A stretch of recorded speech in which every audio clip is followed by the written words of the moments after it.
శ్రీ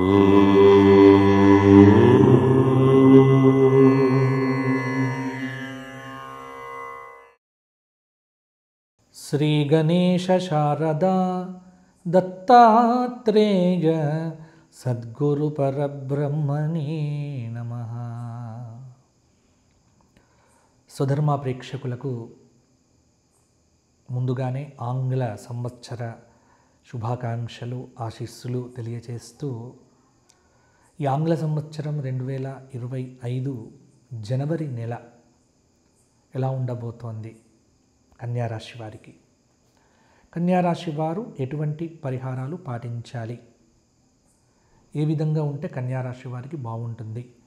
మొదలైన అంశములను ఇప్పుడు సాకల్యంగా మనం చెప్పుకునే ప్రయత్నం చేద్దాము. కన్యారాశి ఉత్తర 2, 3, 4 పాదాలు గ్రహ సంచారం కనుక చూస్తే, హస్త నక్షత్రం 4 పాదాలు, చిత్త 2 పాదాలు కలిస్తే కన్యారాశి వారికి బృహస్పతి ప్రస్తుతం భాగ్యంలో ఉన్నాడు. అంటే వృషభంలో ఉన్నటువంటి భాగ్య బృహస్పతి కొంత భాగ్యాన్ని మీకు కలిగింపజేస్తూ ఉన్నాడు. ఈ మాసంలో కూడా కొంత మంచి గృహయోగం, ఇల్లు కట్టుకోవటం, స్థలం కొనుక్కోవటం, రియల్ ఎస్టేట్ సంబంధమైన సమస్యలకు పరిష్కారాలు, ఈ మాసం చాలా అనుకూలంగా ఉంది. ఎవరికి? కన్యారాశి వారికి. 6వ స్థానంలో శనైశ్చరుడు కూడా కుంభరాశిలో ఉన్నాడు. ఇది కూడా కొంత యోగదాయకమైనటువంటి ఫలితాలు. కొంత ఆత్మవిశ్వాసం పెరుగుతుంది, మంచి పనులు చేస్తారు. 7వ స్థానంలో మీనంలో రాహువు కొంత ఫలితాలను జాప్యం చేయవచ్చు. 1వ స్థానంలో కేతువు కన్యలో కొంత ఆరోగ్యపరమైనటువంటి దృష్టి తప్పకుండా ఉండాలి. అంటే ఈ మాసంలో చూస్తే గురువు, శని ఈ 2 గ్రహములైతే చాలా యోగదాయకమైనటువంటి ఫలితాలను కన్యారాశి వారికి ఇస్తున్నాయి. ఇక కుజుడు కూడా, కర్కాటకంలో ఉన్నటువంటి కుజుడు జనవరి నెల 20వ తేదీ దాకా కొంత బాగానే ఉంటాడు. అక్కడి నుంచి అర్ధశుభుడిగా కొన్ని ఫలితాలు ఇస్తాడు. రాహువు, కేతువులు కూడా అర్ధశుభులుగా మిశ్రమ ఫలితాలనైతే ఈ జనవరి నెలలో ఇస్తారు. రవి అర్ధశుభుడు. కన్యారాశి వారికి ఒకటి ఏంటంటే, చాలా సన్నిహితులకు చెందినటువంటి ఆరోగ్య విషయంలో కొంత కలవరపాటైతే ఉంటుంది ఈ మాస ఆరంభంలో, మధ్యలో కూడా. అంటే వారికి వ్యక్తిగతమైనటువంటి కొంత బలహీనత, ఆరోగ్యపరమైనటువంటి ఇబ్బంది కూడా మాకు మనస్తాపాన్ని కలిగించవచ్చు. కాబట్టి కన్యారాశి వారికి కొంత ప్రతికూలతతో పాటు అనుకూలత కూడా కొంత ఉంది. విద్యార్థులు లక్ష్యాన్ని దృష్టిలో ఉంచుకొని ముందుకు వెళ్ళాలి. వ్యాపారంలో కొంత అనుకూలంగానే ఉంటుంది, మంచి లాభాలు కూడా కలగవచ్చు. మీ రంగాల్లో మంచి పరిణామాలు. అలాగే ఈ మాసం చివర ఒక అద్భుతమైనటువంటి శుభవార్త శ్రవణం కూడా చాలా మీకు ఆనందాన్ని కలిగింపజేస్తుంది. ఒకటి ఏంటంటే, కన్యారాశి వారికి చెప్పేది ఏంటంటే, వివాదము, విమర్శ ఈ 2 మీకు పడవండి. కానీ ఈ రెండింటిలోనే మీరు తిరుగుతూ ఉంటారు. ఎవరితో వివాదము వద్దు, ఎవరిని విమర్శించటము వద్దు. కీలక వ్యవహారాల్లో ఆలోచించి నిర్ణయాలు తీసుకోకుంటూ ఇబ్బంది పడతారు. ఆదాయ వ్యయాలు ఏవైతే ఉన్నాయో సరిసమానంగా ఉన్నాయి. కొంత ఆరోగ్యపరంగా జాగ్రత్త తీసుకుంటే సరిపోతుంది. అలాగే ఈ మాసమంతా కూడా కన్యారాశి వారికి కొంత కుజుడు శుభంగానే ఉన్నప్పటికీ కూడా కళల పట్ల, శాస్త్రాల పట్ల ఆసక్తి అనేది పెరుగుతుంది. సినిమా పరంగా, విద్యారంగాల్లో కూడా చురుకుగా పాల్గొంటారు. ఆధ్యాత్మిక చింతన పెరుగుతుంది. కాస్త ప్రభుత్వ ఉద్యోగులకు కూడా అనుకూలమైన స్థానచలనాది యోగములైతే ఉంటాయి. నిరుద్యోగులకు కూడా మంచి రోజులు అని చెప్పవచ్చు. వ్యక్తిగత విషయాలలో ఎవ్వరినీ కూడా ఎంటర్టైన్ చేయకండి. వ్యక్తిగత గోప్యతను పాటించకపోతే ఇబ్బంది పడతారు.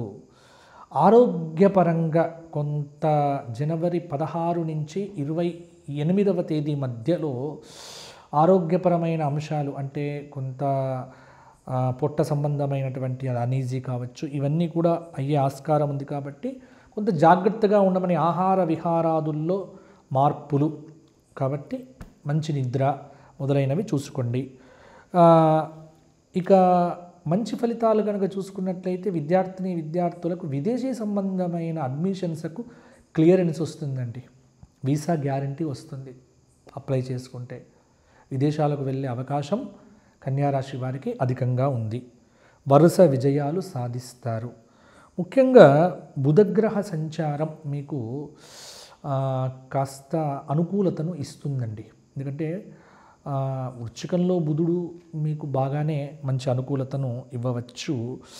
ఇక ఉద్యోగపరంగా యాజమాన్యాలను మెప్పిస్తారు. వ్యాపారంలో కొంత దూకుడైతే తప్పదు.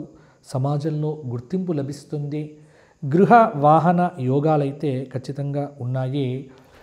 ఈ నెల చివరి వారంలో వచ్చేటువంటి కోర్టు తీర్పులు ఏవైతే ఉన్నాయో అవి మీకు చాలా వరకు కూడా అనుకూలంగానే ఉంటాయి.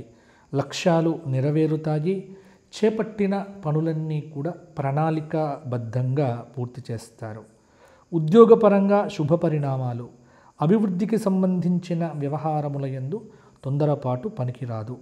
ముఖ్య విషయాల్లో అయిన వారి సహాయ సహకారాలు తీసుకోండి.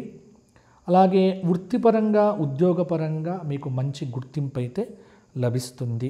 భార్యా బిడ్డల యొక్క సహాయ సహకారం అయితే చక్కగా ఉంటుంది. నిరుద్యోగులకు ఈ మాసాంతంలో కూడా ఉపాధి అంటే నూతన ఉద్యోగం దొరికే ఆస్కారం కూడా ఉంది. సమాజంలో రాజకీయ నాయకులకు ఉన్నతమైన పదవులు కూడా సంప్రాప్తించవచ్చు. వ్యక్తిగతంగా అభివృద్ధిని సాధిస్తారు. ముఖ్యంగా అదృష్ట యోగం కనుక చూసుకున్నట్లయితే కన్యారాశి వారికి 65% అయితే ఈ మాసంలో ఉంది. కాబట్టి ఆశయాలు నెరవేరుతాయి. కొంత సినిమా విద్యారంగాల్లో చురుగ్గా పాల్గొంటారు. కుటుంబ వ్యవహారములు చిన్న చిన్నగా చికాకులు కలిగిస్తాయి. కాబట్టి అర్ధనారీశ్వర స్తోత్ర పారాయణము, అలాగే చంద్రశేఖర అష్టక స్తోత్ర పారాయణము ప్రతిరోజు చేయటము. హనుమంతుడి దేవాలయంలో శనివారం నాడు, మంగళవారం నాడు సింధూరము హనుమంతుడికి సమర్పణం చేయండి. హనుమంతుడిని అలంకరింపచేసిన సింధూరాన్ని రోజు 11 సార్లు హనుమాన్ చాలీసా పారాయణం చేసి ఆ నొసట సింధూరాన్ని కనుక ధరిస్తే చాలా సమస్యలకు పరిష్కారాలు మీకు లభిస్తాయి. కాబట్టి దైవాన్ని నమ్మండి. దైవ విశ్వాసంతో ఎంత ముందుకు వెళ్తే అంత కన్యారాశి వారికి యోగదాయకంగా ఉంటుంది. కన్యారాశి వారు వ్యక్తిగత జాతక విశ్లేషణ కావాలి, మాకు వ్యక్తిగతంగా కాస్త జాతకం చెప్పాలి అని ఎవరైనా కోరుకుంటే కింద కనిపిస్తున్న నెంబర్కు ఫోన్ చేసి అపాయింట్మెంట్ తీసుకోండి. తప్పకుండా జాతకం చెప్పడం జరుగుతుంది. అలాగే మా గోక్షేత్రంలో గోవులకు ఎవరైనా గ్రాసం ఇవ్వాలి అంటే కూడా కింద కనిపిస్తున్న నెంబర్కు ఫోన్ చేయండి. ఫోన్ చేయాల్సిన సమయం ఉదయం 8 నుండి రాత్రి 8 లోపు మాత్రమే. ఎప్పుడైతే కాల్స్ రిసీవ్ చేసుకోలేదో మీకు తప్పకుండా మా దగ్గర నుంచి కాల్ వస్తుంది. కాబట్టి మీ అందరి ప్రోత్సాహం అవసరం. మరొక్క మారు కన్యారాశి వారికి ఆంగ్ల నూతన సంవత్సర శుభాకాంక్షలు. 2025 శుభ ఆరంభం కావాలి, మీ మనో అభీష్ట ప్రాప్తి కావాలి అని కోరుకుంటూ మీ అందరికీ ఆశీస్సులు. జై శ్రీరామ్, జై శ్రీరామ్, జై శ్రీరామ్.